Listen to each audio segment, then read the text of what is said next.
I encourage parents to make sure they pay attention to the screen time. We see it so much that it takes away from student learning, but I think it's important for us to understand that social media doesn't stop. And there's so much misinformation that the kids are spreading that is harmful to other children as well as to their parents and the community. You're listening to the smartsocial.com podcast, your trusted source for real-world tactics that keep students safe and help them to shine online. I'm your host, Josh Oakes. Each week, I sit down with K-12 superintendents, district leaders, and community voices who are shaping digital safety. We discuss wins, struggles, and strategies used to guide students so they can be safe and successful online. And I'm Gregg Slate. I am superintendent of Davidson County Schools in Lexington, North Carolina, located near Greensboro and Winston-Salem in the middle of the state. We have approximately 18,156 students in 35 schools. Superintendent, it's so great to have you here today. I'm excited to get to know you, to ask you a lot of safety questions. I'm excited to get some parent engagement questions from you here today. And for our audience, you know that smartsocial.com is all about keeping kids safe so they can be successful someday. And success, with my background at Disney Studios and brand marketing, means that we help them shine online someday. Their future is their Google results. It's no longer a PDF resume. It's now, what does their online footprint look like? Are they the same person online as they are in person? And how do we blend that to show them that mom and dad's wisdom also exists online? And that's our dream here at Smart Social, is to protect them and then help them shine online.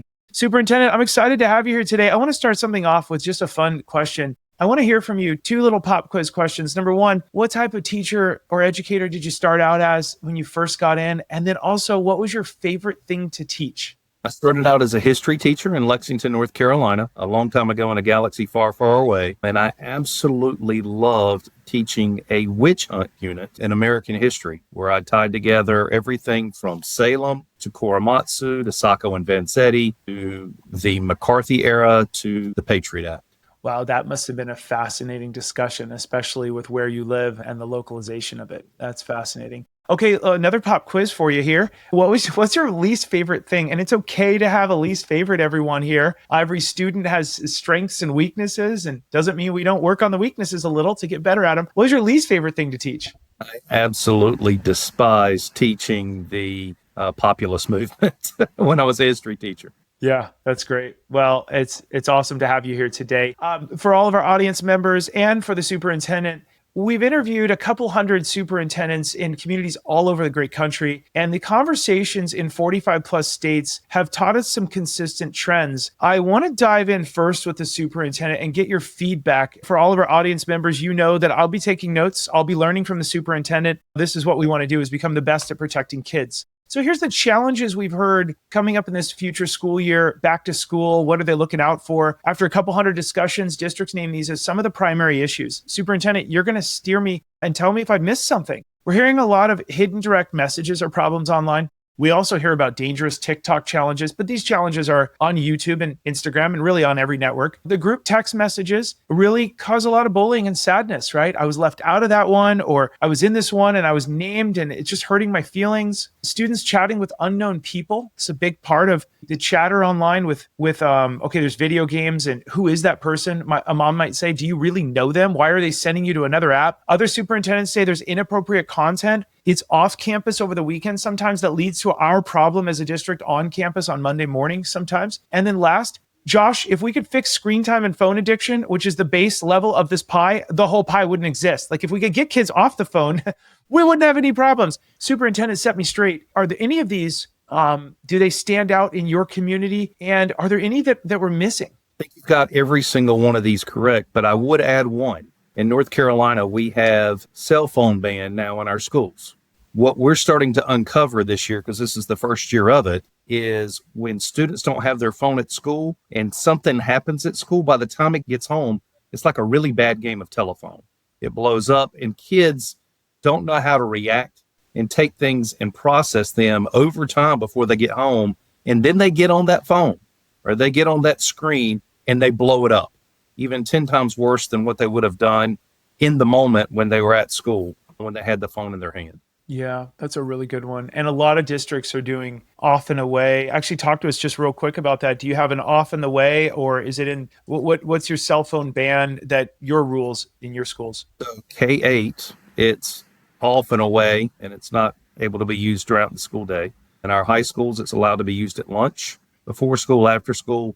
Some of our high schools will even allow it during class changes, but often away during the instructional time. Pop quiz. What are some of the good things you've seen coming out of that? What I'm seeing a lot more of is students tend to be significantly more engaged at the elementary and middle school. They're not focused on their smartwatch. They're not focused on their cell phone. I've been in lots and lots of classrooms, and I don't see kids doing this with their head down, trying to pretend they're reading their book, but they're actually hiding their cell phone. I see them engaged with content. And I will tell you, one of the things that I think is going to be an indirect benefit of this is kids are talking to kids. We're seeing more collaboration. We're seeing more groupthink. So I think over time, it's going to build back that socialization that we lost over time. Yeah. And that's kind of what I was looking for, that socialization. Okay, let's dive into, I've got 3 questions for you. Then for all of our parents, we got a cool little parent module for you of Real Teens. Then we're going to dive back into the superintendent and we're going to get some dialogue starters. Great episode here today. Superintendent, some leaders that we've talked with nationwide, your peers, have mentioned that certain online trends have caught them off guard. Now, there's nothing wrong. We have so many whack-a-mole things that we're trying to protect kids from. This is normal. What kinds of things tend to surprise you or your district when it comes to student tech use over the last few months, over the last few years? I think over the last few years, we've seen an explosion of online predator activity. And I always knew it was out there. We always would see it. We always tracked it. But I think what we're seeing more and more of now is ways around our safety guards, ways around the apps that protect kids. We're seeing these predators get smarter and smarter. And what I'm also seeing is moms and dads not paying attention to the things that are going on at home when we send home and say, pay attention to this. We've caught this. This is what we're seeing. And I think they blow it off. And unfortunately, I've seen the rise of student going missing. Devastating. Yeah. And to all of our parent audience, you've heard from us say in the past, predators would love for you to go, oh, that was another family. It won't happen to my family. Or I don't really need to be interested in Fortnite, TikTok, Instagram. I don't need to be where my kids are at. Josh, I'm busy, right? That's what the predators would really love for us to say, because then we're not engaged in the conversations kids are having, which gets to the next question. In conversations with staff, what do you hear them say is the hardest to keep up with? Is it social media shifts, superintendent, AI, or student screen time habits, or maybe something else? If I could take all 3, Josh, and hit a little bit on each, I would love to. Social media shifts are definitely a problem for staff because we can't keep up. We've got 5 generations in our buildings, and generations 3, 4, and 5, they're not social media, they're not that savvy, if you will, with the trends going on in technology. I don't know all of the things out there. Most of our folks that are older on Facebook, maybe Instagram, some TikTok, but they don't know about all the other things. They don't pay attention to Snapchat. They don't pay attention to Discord and all the various new things that have come out. With AI, I think that's probably the most exciting thing that you have here, but we have to be very careful with that. Here in Davidson County, we have an AI dashboard for students to use that has student apps that are learning based. We also have some for staff that are great for staff to be able to use. And we share those with our parents and say, these are the ones you need to be paying attention to and using, not something else out there that's going to help them cheat or do something else. And last but not least is student screen habits. I do see that what happens in the community over the weekend, 9 times out of 10 is on our doorstep Monday morning. And that's a problem. What happens on Friday night at the football game, it's going to get it stirred up all weekend long because the kids won't put the phone down. And now we have the kids bringing it back to school. And something that should have been nipped in the bud after about a 5-minute conversation lasts for a good 72 hours. Yeah, so true. So true. Yeah, thanks for hitting on all these. And for all of our parents and other superintendents watching, I don't want to say it's normal for you to go through some of these stressors, but it's becoming the new normal, unfortunately. We can't turn our eyes on anything. We got to listen. Like the superintendent here today joining us, it's a very vulnerable time to be a leader, right? That leads us into our next question for you. We often hear principals say that they feel pulled in many directions when it comes to digital safety and engagement. For our audience, a lot of superintendents, district leaders, and principals will say it's like a small town mayor. You got to be everywhere and anywhere. And a lot of superintendents say, I don't want to go back to that job. It's exhausting, I'm sure. And then my question for you, Superintendent, is how can parents better partner with school staff to support students around screen time and social media safety? I think the critical piece there is parents need to listen to their children. They need to listen to their teachers. And when we send home messages about social media threats, they need to take them seriously. It doesn't need the not in my backyard mentality that it's not going to be here, because it's going to be in your school someday. It happens. We have schools that don't get social media threats one year, and the next year we get another. But I also encourage parents to make sure they pay attention to the screen time. We see it so much that it takes away from student learning. We've got the bans, of course, for K-8 and partial bans and 9-12 here in the state now. But I think it's important for us to understand that social media doesn't stop. And there's so much misinformation that the kids are spreading that is harmful to other children as well as to their parents and the community. So well said. For all of our parent audience, you know that we host weekly live free parent evening events that save lives all over the country. And I want to give you some of the biggest questions we get asked here. People say, Josh, what advice would you give a student to help them recognize some of the red flags of a dangerous stranger? As the superintendent just said, well, rather than hearing from the superintendent myself, let's hear from a student about how she might help a friend recognize red flags. Now, these are real teens in our program that contribute, because guess what? You're going to get less eye rolls when teens are learning from real teens. Rather than, superintendent, you're young and vibrant and awesome, but when we start teaching, it becomes preachy. So let's learn from a real teen. If I had a friend talking online to a stranger, I think that I would feel a little bit uncomfortable with the whole situation. I would advise against it, because so many indirect issues can come from that, and it could cause something to be worse than if they had just unadded them in the first place. Some red flags that I would have to advise them to cut it off with this person or to stop engaging would be if the person starts to get very involved in their personal life and they seem to be very intrigued in what's going on with them and wanting to know all the little details about what they do and who they are, and just very personal details and things that you wouldn't normally share with a stranger in real life. If they're very persistent and constantly wanting to talk to my friend or constantly trying to be involved in their life or wanting to speak to them, I feel like that's kind of a red flag. Another thing would be if they ask them to ever meet them anywhere in person right from the start, if they feel a sense of being uncomfortable or their intuition is just saying it's wrong, or if my intuition is saying something feels wrong with this, then I think that's a major red flag. Parents, remember what the superintendent said a minute ago. I take copious notes. Parents need to listen to their kids. And look how we just learned a few things from teens. Now, every parent watching this right now knows everything the teen said is right. And oh yeah, but we're just jogging the memory to remember the important things. We often need to be remembered. I know for me as well. Parents, remember, we have weekly free resources. They're weekly live parent events and replays. I give away Kindles, 3D printers, Bluetooth speakers. We gamify it so you want to show up. You can bring your teen. In the middle, you'll see there's teen-led video lessons made by teens, for parents, and we have a premium parent newsletter. Parents, I want to just take a moment. If you're ever struggling on one of these topics, Smart Social is here for you. We have the best parent advice and guides on TikTok, Instagram, YouTube, Snapchat, Fortnite, Minecraft, Roblox, Netflix, WhatsApp, and 450 more. And the research is done by parents nationwide. We have an army of incredible parents here at Smart Social nationwide in a community just like yours. And these are not just in English. They're in English, Espanol, Mandarin, and 9 other languages. No one's left behind. So parents, come out to our next free, amazing resource. You'll learn AI for student success, being productive, learning future skills, and reducing cheating. This is taught by real teachers here at Smart Social, combating online bullying, all kinds of different stuff, and the latest threats. So we hope that you'll take part in this and come on out.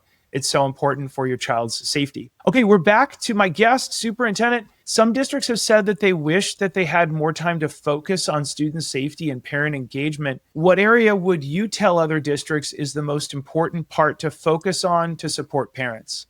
I would say, Josh, I think the most important thing to support parents is helping them understand what their child is doing, because education today is not the same as it was 20, 30 years ago when they were in school. Helping them understand that everything is digitized, everything's online, everything's in a one-to-one environment in most school systems nowadays. And parents need to be able to see how children are taking something that would have taken us 50 years to do on a research paper, and they're able to do it in a matter of seconds.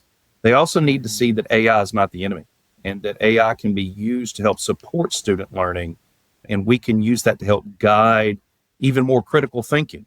So I want parents to understand that we have to be very diligent about knowing what's going to support student learning so that they can support their students when they get back to school.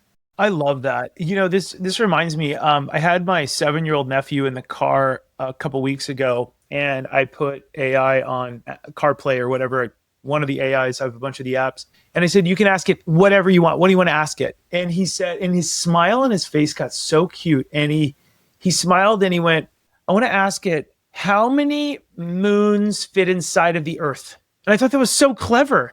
And then we asked AI, I think it was GPT or maybe Grok or one of the ones. I just put it in voice mode, and he's so intrigued about the answer. And then he said, "Okay, I have another question.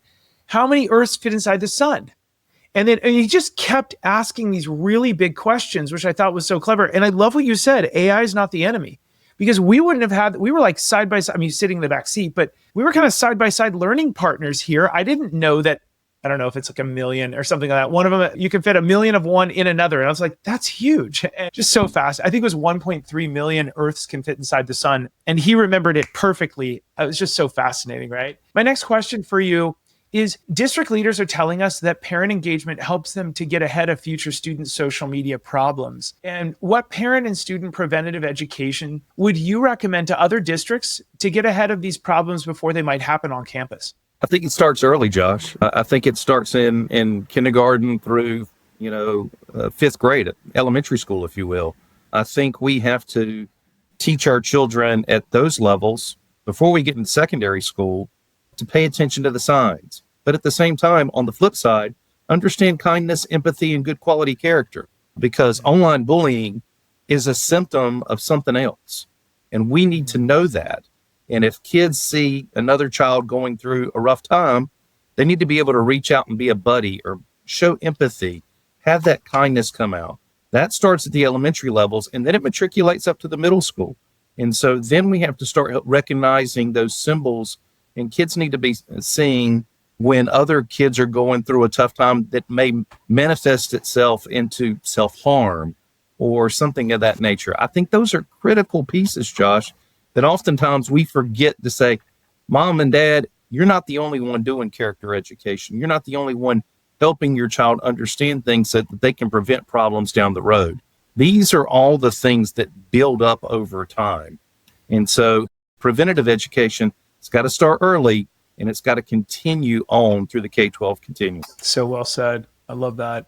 Parents watching right now, October is National Anti-Bullying Month and Bullying Prevention Month.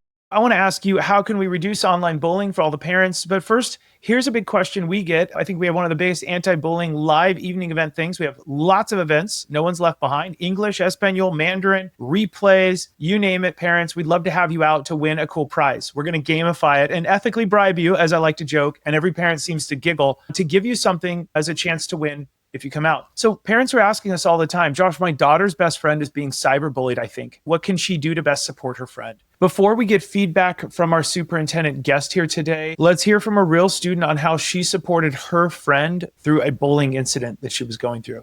To me, cyberbullying looks like repeated instances of harassment and saying hurtful or derogatory things towards others, especially if it is a one-on-one connection with that person. Bullying can make the recipient feel alone, secluded, or as if the false things the bully is saying are true, even though that is often come from hurt feelings and personal bias.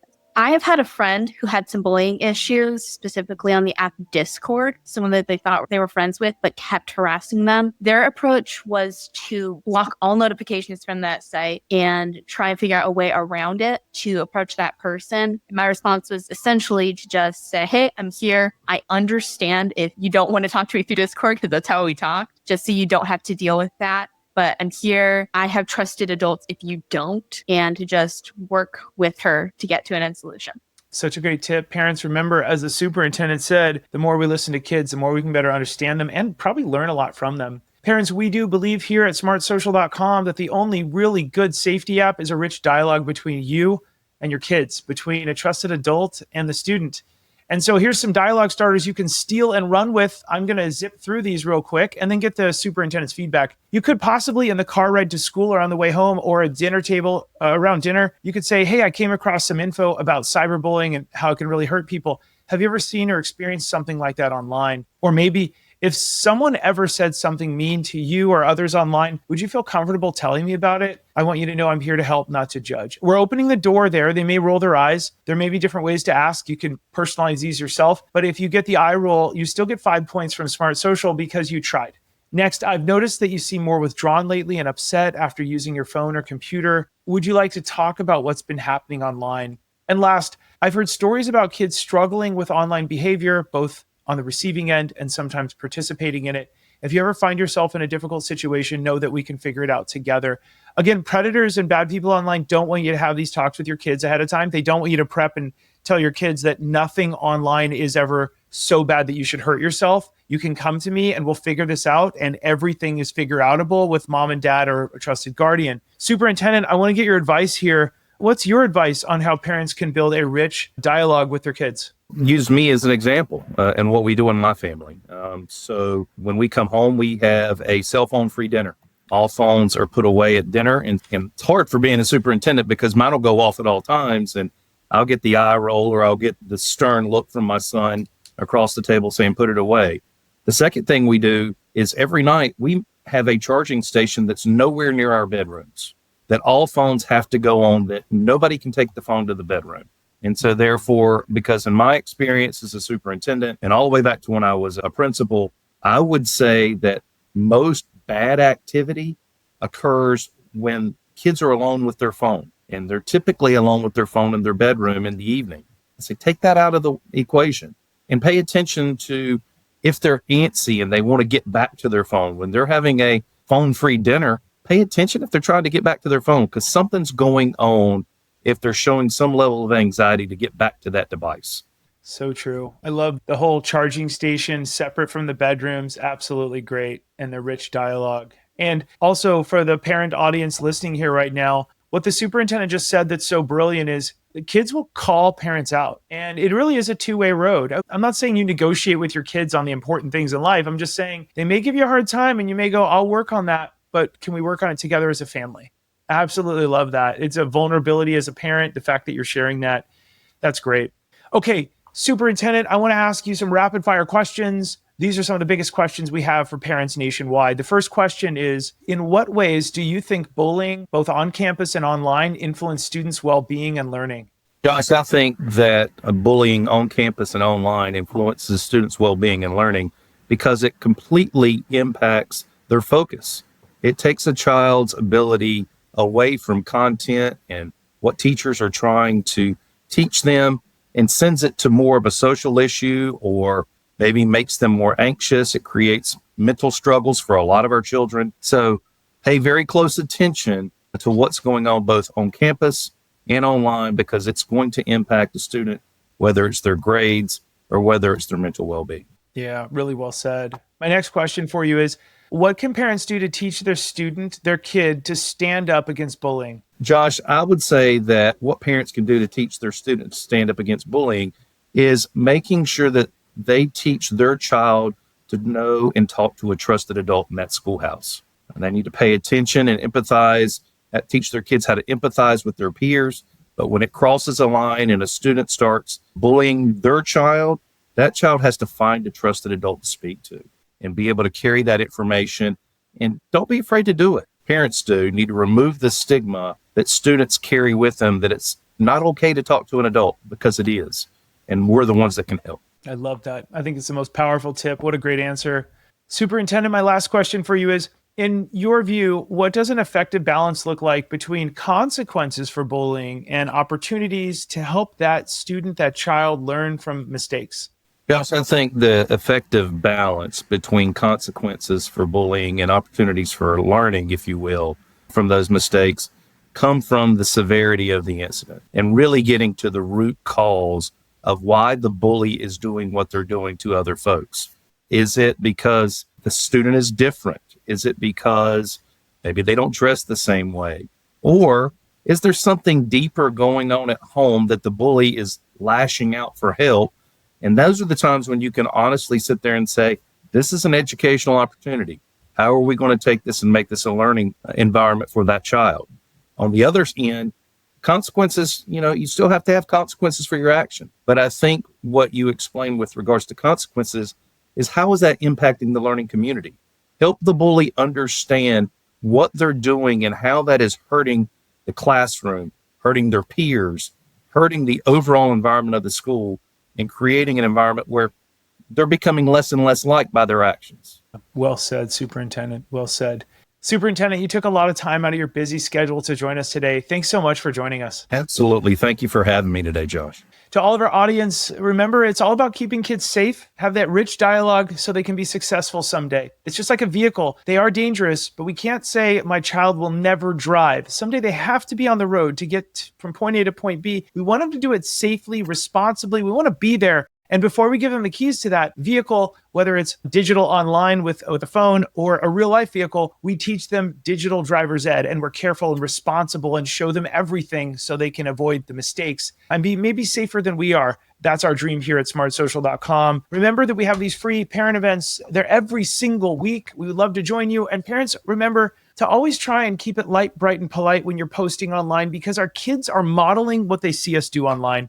I'm Josh Oakes, the founder of smartsocial.com. Thanks for watching this episode. We'll see you on the next episode. Have a great rest of the day. Thanks for spending time with the smartsocial.com podcast. If today's insights were useful, please share the episode with a fellow parent or educator and subscribe so you never miss our next conversation. And parents, make sure to join one of our next live online events each week to keep your family safe and also enter for a chance to win cool prizes. You can learn more at smartsocial.com. I'm your host, Josh Oakes, and parents, remember to keep it light, bright, and polite because your kids are watching what you're doing online. I'll see you on the next episode.